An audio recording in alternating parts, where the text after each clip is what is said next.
Okay, I'll just show you how to delete a mobile from the Bluetooth audio system in this 2018 BMW 3 Series.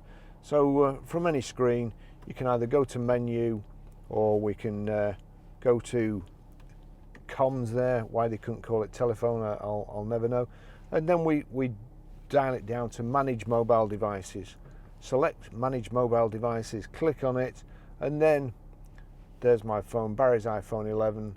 If I click on that, you'll see here telephone, Bluetooth audio, connect device and delete device. Scroll all the way to the bottom and you've got delete device. That's it gone.